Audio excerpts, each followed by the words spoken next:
नमस्कार, मैं सुकन्या सिंह आप सभी दर्शकों का अन्नदाता कार्यक्रम में स्वागत करती हूं। हमारे देश का किसान जन का पोषक है, वह श्रम का देवता है, अन्नदाता है। उसमें ही भारत की आत्मा निवास करती है। ऐसे ही किसानों की प्रगति के लिए हम खेती बाड़ी से जुड़ी हुई बहुत सी नई लाभकारी जानकारियां हर रोज सुबह लेकर आते हैं। तो चलिए कार्यक्रम शुरू करने से पहले देखते हैं क्या है आज के अन्नदाता में। फसलों में बुआई से लेकर कटाई तक बहुत से कीटों का प्रकोप रहता है, जिनके कारण बहुत हानि होती है। आमतौर पर इनके नियंत्रण के लिए अंधाधुंध रासायनिक कीटनाशकों का प्रयोग किया जाता है, जिस पर अधिक खर्च तो आता ही है, ये सेहत को भी नुकसान पहुंचाते हैं। जबकि बिना रसायनों के भी कीट नियंत्रण के लिए कई तरीके हैं। इसी में से एक है ट्राइकोग्रामा जैविक कीट नियंत्रण, जो एकीकृत कीट प्रबंधन के महत्वपूर्ण घटकों में से एक है और इसका उपयोग प्रभावी है, ऐसा कहना है पंतनगर के डॉक्टर आरपी मौर्य का। किसान भाइयों, खेतों में हानिकारक कीटों को नियंत्रण के लिए हम लोग एकीकृत नाशीजीव प्रबंधन पर जोर देते हैं। एकीकृत नाशीजीव प्रबंधन में जैविक नियंत्रण एक प्रमुख घटक है। जैविक नियंत्रण में हम उन सारे कारकों का प्रयोग करते हैं जो प्राकृतिक विधि के द्वारा कीड़ों का नियंत्रण करते हैं। जो हमारे प्रमुख जैविक नियंत्रक कारक हैं वो हैं परभक्षी, परजीवी और रोग कारक। तो हानिकारक कीड़ों के बहुत सारे लिमिटिंग फैक्टर हैं जो उनको रोकते हैं, उनकी जनसंख्या को नियंत्रित करते हैं, जिसमें परजीवी, परभक्षी और रोग कारकों को प्रमुखता से रिपोर्ट किया जा सकता है। तो जो इसमें परजीवी है वो भी विभिन्न प्रकार के होते हैं जो हमारे प्रकृति में मौजूद हैं।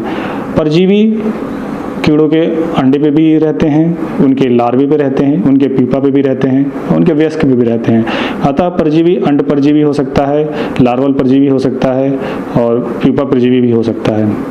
तो इसका अगर प्रयोग हम करते हैं परजीवी का, तो उसको हम जैविक विधि से इन हानिकारक कीटों को नियंत्रित कर सकते हैं। उसी प्रकार परभक्षी कीटों का भी प्रयोग किया जा सकता है और रोग कारकों का भी प्रयोग कर सकते हैं।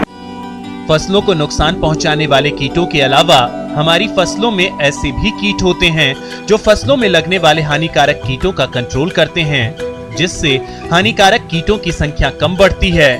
लेकिन रसायनों के बढ़ते प्रयोग से मित्र कीट भी नष्ट हो जाते हैं। इसलिए वैज्ञानिकों ने ट्राइकोग्रामा कार्ड तैयार किया है, जिसका जैविक कीट नियंत्रण के रूप में उपयोग किया जा रहा है। तो परजीवी में हम आज बात करेंगे एक प्रमुख अंड परजीवी का, जिसका नाम है ट्राइकोग्रामा। आप लोग इसके नाम से आप भिज्ञ भी होंगे, आप जानते भी होंगे इसको, ट्राइकोग्रामा, जो एक बहुत ही छोटा सा ततैया है जो 0.3 मिलीमीटर से लेके 0.5 मिलीमीटर लंबा होता है। बहुत सूक्ष्म होता है, जो नंगी आंख से उसको देख नहीं सकते हैं। इसको सूक्ष्मदर्शी के द्वारा ही देखेंगे तो अच्छे से समझ में आएगा कि एक ततैया है।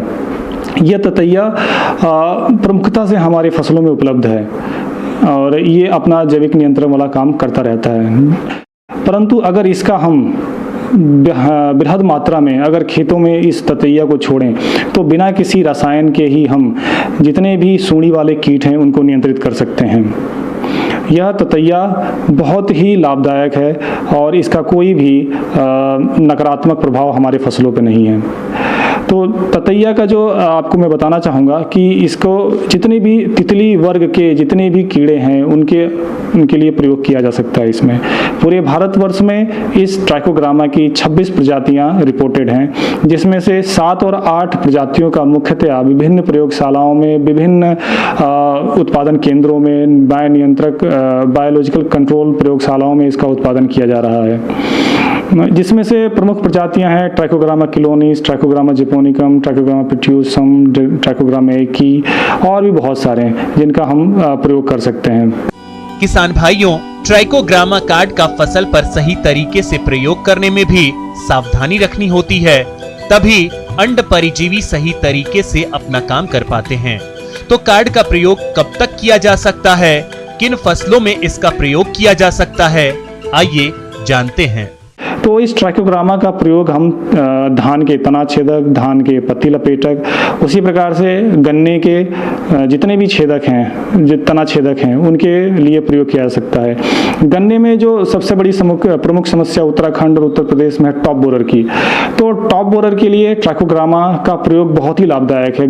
उसी प्रकार से इस ट्राइकोग्रामा का प्रयोग हम टमाटर फल छेदक के लिए किया सकते हैं, जो हेलिकोवर्पा आर्मिजेरा नाम है जिसका। तो ये ट्राइकोग्रामा टमाटर फल छेदक के लिए भी प्रयोग किया जा सकता है। गोभी वर्गीय सब्जियां हैं, उनके कीड़ों के लिए भी इसका प्रयोग कर सकते हैं, मक्के के लिए भी कर सकते हैं। इसका प्रयोग हम बैगन के जो प्ररोह और जो फल छेदक है उस कीट के लिए भी किया जा सकता है। ये ट्राइकोग्रामा का प्रयोग कैसे करना है इसके बारे में मैं थोड़ी सी जानकारी दे दूं। ट्राइकोग्रामा को हम बनाते हैं प्रयोगशालाओं में, जो एक हमारा जो स्टोर में एक कीड़ा होता है जिसको बोलते हैं राइस मील मॉथ। तो राइस मील मॉथ के अंडे को हम लोग इकट्ठा करते हैं और उसको एक कार्ड पे चिपका देते हैं, और उस कार्ड को हम जो ट्राइकोग्रामा है, जो उसकी मादा है, उसके समक्ष रखते हैं। वो उसमें अपने अंडे दे देती है, और इस तरीके से वो जो कॉर्सेरा अंडे का कार्ड था, वो जब मादा उसमें अंडे दे देती है तो ट्राइको कार्ड बन जाता है। उस ट्राइको कार्ड को निषेचन जब से वो पैरासिटाइज होता है, संक्रमित जब से हो रहा है वो, उससे लेकर 15 दिन के बीच में इसका प्रयोग किया जा सकता है। और 3 दिन बाद हम देखते हैं कि जब ये अंडा संक्रमित होता है, 3 दिन बाद वो अंडा काला होने लगता है। तो काला रंग जो अंडे का, ये प्रदर्शित करता है कि इसको हम खेत में प्रयोग कर सकते हैं। और इस प्रकार से हम उसको हम खेत में 3 दिन के बाद लगा सकते हैं। इसी कार्ड को, काले रंग के कार्ड को हम अपने रेफ्रिजरेटर में 8 डिग्री सेंटीग्रेड पे 15 दिन तक स्टोर कर सकते हैं। 15 दिन से ज़्यादा स्टोर करने पे ये ट्राइको कार्ड मर जाता है, इसका प्रयोग प्रभावी नहीं रहता है। तो ये पाया गया है कि 15 दिन तक ये बहुत प्रभावी है, लेकिन उसके बाद ये इसकी क्षमता समाप्त हो जाती है। इसको प्रयोग करने के लिए मैं आपको बताना चाहूँगा कि इसका जो ट्राइको कार्ड है, इसका प्रयोग सायंकाल में हमें करना चाहिए। हम रात में अगर प्रयोग करते हैं तो ये 2-3 घंटे में संक्रमित अंडों में से इसका वयस्क निकल जाता है, और रात भर ये अपने खेत में ये इधर उधर उड़ के अपने होस्ट को ढूंढ लेगा और उसमें अंडे दे देता है। तो इसका कार्य रात भर में पूरा हो जाता है, और हमें सिर्फ यही चाहिए कि अंडे ये संक्रमित कर दे। तो ये रात भर का समय सफिशिएंट है अंडों को संक्रमित करने के लिए। ये जो ट्राइको कार्ड है, ये कहाँ कहाँ मिलेगा इसके बारे में भी आपको जानकारी दे दूं। विभिन्न जो शुगर फैक्ट्री की जो प्रयोगशालाएं हैं, उन लोगों ने भी ट्राइको कार्ड बनाना शुरू कर दिया है। उनके भी अपने अपने प्रयोगशालाएं हैं जहाँ पे ट्राइको कार्ड मिलता है, और विभिन्न कृषि विश्वविद्यालयों के जो बायो कंट्रोल लैब हैं, वहाँ से भी इनको प्राप्त किया जा सकता है। तो इस प्रकार से अगर आप ट्राइको कार्ड का प्रयोग करते हैं तो इको फ्रेंडली वे में आप सूंडी वाले कीड़ों को नियंत्रित कर सकते हैं। धन्यवाद। किसान भाइयों, अभी तक आपने खेती से जुड़ी हुई कुछ उपयोगी जानकारियां देखी। अब लेते हैं एक छोटा सा ब्रेक, जल्द ही लौटेंगे और कार्यक्रम में आगे भी है खेती बाड़ी से जुड़ी हुई महत्वपूर्ण जानकारियां, तो बने रहिए हमारे साथ। ब्रेक के बाद आप सभी दर्शकों का अन्नदाता में स्वागत है। चलिए अब रुख करते हैं अगली कड़ी की ओर। मक्का पहले गरीबों का मुख्य भोजन माना जाता था, परंतु अब ऐसा नहीं है। अब मक्का को corn, popcorn, sweet corn, baby corn जैसे अनेकों रूप में पहचान मिल चुकी है, जिसके कारण प्रदेश के किसानों का रुख इसकी खेती की तरफ बढ़ा है। और कुछ किसान भाई इसकी सीधी बुआई जीरो टिल और प्लांटर से बेड बनाकर करते हैं, जिससे कम लागत में मक्का की अच्छी पैदावार मिलती है। क्षेत्र है हमारा, इसमें पानी की जो रेट है वो लगभग 1 लीटर के आसपास है, वो हर साल नीचे गिरती जा रही है। तो ये समस्या हमारे लिए बहुत ज़्यादा चुनौती का विषय बना हुआ है। तो इसी क्षेत्र में मक्का की यदि आधुनिक विधि से यदि मक्का को पैदा किया जा सकता है तो उससे हम 70% तक पानी की बचत कर सकते हैं। इसी के साथ ही साथ में उत्पादन में भी हम 15 से 20% तक उत्पादन में वृद्धि कर सकते हैं। मक्का भारत में उगाई जाने वाली दूसरी महत्वपूर्ण फसल है। इसकी खेती विभिन्न प्रकार की जलवायु में की जा सकती है। यह एक बहुपयोगी फसल है क्योंकि मनुष्य और पशुओं के आहार का प्रमुख अव्यय होने के साथ ही औद्योगिक दृष्टिकोण से भी ये महत्वपूर्ण है। भूमि का चयन, मक्का की खेती सभी प्रकार की भूमि में की जा सकती है, परंतु मक्का की अच्छी बढ़वार और उत्पादकता के लिए दोमट एवं मध्यम से भारी मिट्टी जिसमें पर्याप्त मात्रा में जीवांश और उचित जल निकास का प्रबंध हो उपयुक्त रहता है। किसान भाइयों, मक्का की खेती से अधिक उपज लेने के लिए अपने क्षेत्र के अनुसार उन्नत प्रजातियों का चयन करके बुआई करें। मक्का की कुछ उन्नत किस्में इस प्रकार से हैं। अभी जो हम मक्का लगा रहे हैं इसमें हमारे पहले मूंग की फसल थी। हमने गेहूं काटने के बाद में जो शॉर्ट ड्यूरेशन जो कम अवधि वाली है मूंग की फसल जो है वो लगाई, किस्में लगाई थी। और अब हम जब हार्वेस्ट हो गया है तो अब हम मक्की की बिजाई कर रहे हैं। 1 एकड़ में मक्का की बीज की दर की मात्रा है वो 8 kg प्रति एकड़ के हिसाब से रखें। बीज उपचार। फसल को कीट रोगों से बचाने के लिए बीज उपचार बहुत जरूरी है। बुआई पूर्व बीज को सबसे पहले थीरम या कार्बेंडाजिम 2.5 ग्राम प्रति किलो बीज की दर से उपचारित करें। इसके बाद कीटनाशक इमिडाक्लोप्रिड 1 से 2 मिलीलीटर प्रति किलो बीज की दर से उपचारित करें और अंत में एजोटोबैक्टर कल्चर से 5 से 6 ग्राम प्रति किलो बीज की दर से उपचारित करके बुआई करें। मक्का को लगाने के लिए वैज्ञानिक विधियों में है, सबसे पहले मक्का को 2 तरीके से लगाया जा सकता है। पहला है बेड बनाकर लगाया जा सकता है। बेड बना के यदि किसान भाई मक्का लगाते हैं तो उसमें ज़्यादा बरसात होने पर भी कोई नुकसान नहीं होता है। तो इसके लगाने के लिए एक मशीन आती है जिसका नाम है बेड प्लांटर। उसकी सहायता से पहले बेड बनाए जाते हैं और उस बेड प्लांटिंग मशीन से ही हम मक्का की बिजाई कर सकते हैं।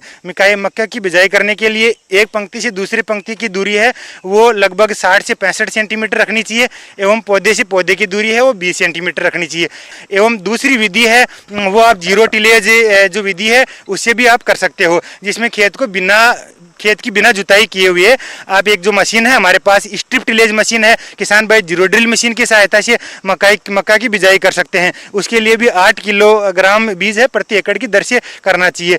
ये स्ट्रिप टिलेज मशीन है जिसकी सहायता से हम मक्की और मक्की के अलावा जो दूसरी सीरियल्स क्रॉप है उनकी बिजाई कर सकते हैं। ये एक ऐसी मशीन है जो खेत को बिना जुताई किए हुए आप स्ट्रिप में जहाँ पर आपको ना बिजाई करनी है सिर्फ उसी एरिया में ये मशीन जुताई करती है। यानी कहने का मतलब है जहाँ पर आपको बीज डालना है सिर्फ उस लाइन में ये जुताई करेगी और उसके बीज के आसपास के दोनों एरिया है वहाँ पर ये डिस्टर्ब सोइल को नहीं करेगी। इससे फ़ायदा ये है कि बीज है वो सोइल में आप मिक्स आसानी से हो जाएगा और इससे बीज है आसानी से जर्मिनेट हो जाएगा। तो अभी हम फिलहाल है वो है मक्का की बिजाई कर रहे हैं। इस मशीन की सहायता से एक लाइन से दूसरे लाइन के बीच में जो गैप है वो हम 60 से 65 सेंटीमीटर रख रहे हैं और इसके साथ में मक्का की जो बीज की गहराई है वो लगभग 4 से 5 सेंटीमीटर रख रहे हैं, जिससे लगभग प्लांट पॉपुलेशन है वो हमारी 30,000 के आसपास पॉपुलेशन आती है। मक्का की सीधी बुआई के फायदे हैं अनेक। खेत तैयार करने की जरूरत नहीं पड़ती, खाद उर्वरकों की बचत होती है। मक्का की कम समय में अधिक क्षेत्र पर आसानी से बुआई हो जाती है, लागत कम लगता है, पैदावार अधिक मिलती है। इससे हमारे जो सामने जो समस्या आ रही है पानी के लगातार जो नीचे पानी जा रहा है उससे हम कहीं न कहीं हमको निजात मिलेगा एवं हम जो गिरते हुए जल स्तर को हम वहीं पर रोक पाएंगे एवं साथ ही साथ में हमारे जो आने वाली जो भविष्य की पीढ़ियां हैं उन लोगों के लिए हम न कि पानी छोड़ के जाएंगे बल्कि हम अच्छी हमारी जो भूमि है वो भी हम उनके लिए छोड़ के जा सकते हैं। आगे और भी है खेती बाड़ी से जुड़ी हुई बहुत सी रोचक जानकारियां, पर यहाँ पर रुकेंगे एक और ब्रेक के लिए। जल्द हाजिर होते हैं।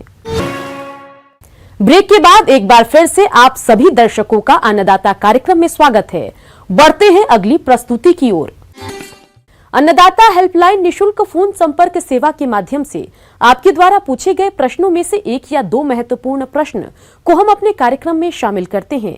इसी के तहत आज का चयनित प्रश्न और उसका जवाब इस प्रकार है।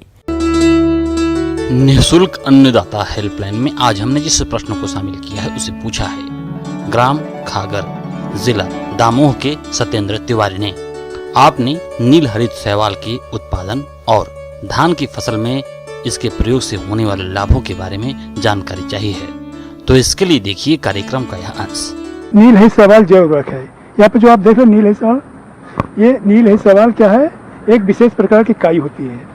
इस काई की विशेषता ये होती है कि जो हमारे वायुमंडल में नाइट्रोजन है करीब 78.08% नाइट्रोजन है, उस नाइट्रोजन का ये स्थिरीकरण करके मदद पौधों को नाइट्रेट और अमोनिया के फॉर्म में पौधों को उपलब्ध कराता है। इसके प्रयोग करने से क्या होता है कि 30 kg नाइट्रोजन यानी 66 किलोग्राम यूरिया की बचत होती है और 2 से 4 कुंटल अतिरिक्त पैदावार होती है। इसका उत्पादन तकनीक बहुत सरल और सस्ते और बिना लागत के है, कोई कास्ट इस पर उत्पादन में नहीं आती है। धान की फसल में किसान हजारों रुपए खर्च करके नाइट्रोजन की कमी पूरी करने के लिए यूरिया डालता है, जो नुकसानदायक होता है, जबकि किसान 150 से 200 रुपए खर्च करके नील हरित शैवाल का प्रयोग कर नाइट्रोजन की कमी को पूरा कर सकता है। किसान भाई अपने घरों में काई वाली खाद नील हरित शैवाल का आसानी से उत्पादन कर सकते हैं और इसे धान की फसल में डालकर अच्छी उपज प्राप्त कर सकते हैं। इसके उत्पादन के लिए क्या करना है कि आपको खुले में, जहाँ पे धूप हमेशा बनी रहती है, वहाँ 5 मीटर लंबा, 1 मीटर चौड़ा, 8 से 10 इंच गहरा सीमेंटेड टैंक बना लें। सीमेंटेड टैंक बना लें तो बहुत अच्छा है। नहीं सीमेंटेड टैंक बना सकते हैं तो कच्चा पॉलीथीन पिट बना लें। और उसमें क्या करना है, ये कोई साइज फिक्स नहीं, ये साइज आप अपनी आवश्यकता अनुसार घटा बढ़ा सकते हैं। जितनी आपकी रिक्वायरमेंट हो उस हिसाब से करिए। टैंकों की संख्या बढ़ा सकते हैं, टैंकों का साइज कम कर सकते हैं। ये आपके ऊपर डिपेंड करता है कि आपको आवश्यकता कितनी है। तो इसमें बनाने में कुछ नहीं है, इसमें क्या आपकी मेहनत लगेगी बस। केवल मिट्टी, पानी, सिंगल सुपर फास्फेट, कार्बोफिरान, इतनी चीज़ें लगेंगी। तो इसमें क्या करना है, टैंक में बना लीजिए। टैंक में बनाने के बाद उसमें कई 5 इंच पानी भर दीजिए।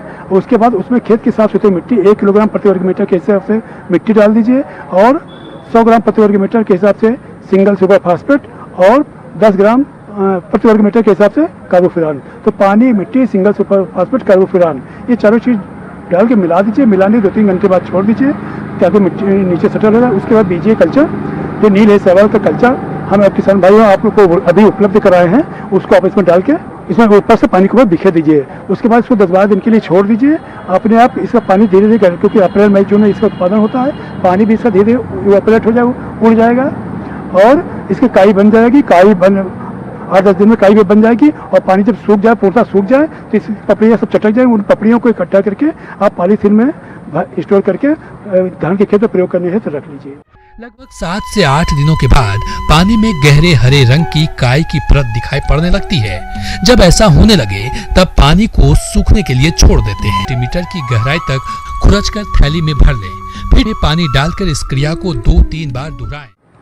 तो इसमें क्या करना कि इसको जब इकट्ठा किए हैं उसी से आप इसमें फिर पानी, मिट्टी, सिंगल सुपर फास्फेट भरिए। उसी जो टैंक खाली किए उसी टैंक में भरिए, डालिए। उसके बाद सबको मिला दिए। मिलाने के बाद जो उत्पादित करके रखे, अपना जो तैयार करके नील है शैवाल रखे हैं धान के खेत में प्रयोग करने हैं, तो उसी कल्चर का 100 ग्राम प्रति वर्ग मीटर के हिसाब से फिर इसमें टैंक में पानी में बिखेर दीजिए। इस तरह से आप चाहे तो 1 महीने में 3 हार्वेस्ट ले सकते हैं और संख्या बढ़ा सकते हैं टैंकों की। तो आप अपनी आवश्यकता से जितना चाहें उतना प्रोडक्शन आप 3-4 महीनों में कर सकते हैं। धान की रोपाई से पहले जब धान की रोपाई हो जाए तो उसको खेत में पानी भर के 1 हफ्ते बाद खेत में पानी भर के इसका 12.5 किलोग्राम प्रति वर्ग मीटर के प्रति हेक्टेयर के दर से इसे खेत में छिड़काव करना है। और खेत में पानी 8-10 दिन बना रहे तो सबसे बढ़िया, बहुत बढ़िया है, क्योंकि काई जब उसमें फैलेगी तो जब फैल जाएगी तो अच्छा काम करेगी। वो वायुमंडल से नाइट्रोजन को लेके जमीन में जब नाइट्रेट और अमोनिया फॉर्म में छोड़ेगी तो उसको धान के पौधे इसका उपयोग कर लेंगे। इस तरह से आप उसको पानी अवश्य लगाएं, ज़्यादा से ज़्यादा समय तक रहे। और उसको जो भी आप अगर कोई इंसेक्टिसाइड या खरपतवार नाशक कोई दवाई बीटाक्लोर वगैरह डाल रहे हैं तो उसको डालने के 2-3-4 दिन बाद ही नीले शैवाल का खेत में प्रयोग करें। और सभी आप कसर कर रहे हैं, निकाई गुड़ाई जो है सामान के द्वारा कर रहे हैं वो करते रहिए। तो ये सब चीज़ें हैं। इसके अलावा और भी है कि आप अगर इसके खेत में इस्तेमाल करते हो तो आपके खेत में खरपतवार नहीं होगी, क्योंकि एक लेयर बना देगी तो ऊपर से नीचे से खरपतवार कोई आ नहीं पाएगा। क्या है कि इसका अगर हम 12.5 किलोग्राम पर हेक्टेयर नीले शैवाल का खेत में प्रयोग करते हैं तो हमें 30 kg नाइट्रोजन यानी 66 किलोग्राम यूरिया की बचत होगी। और आप जब स्वयं उत्पादित करेंगे तो आपको जितनी आवश्यकता उतना उसका उपयोग कर सकते हैं।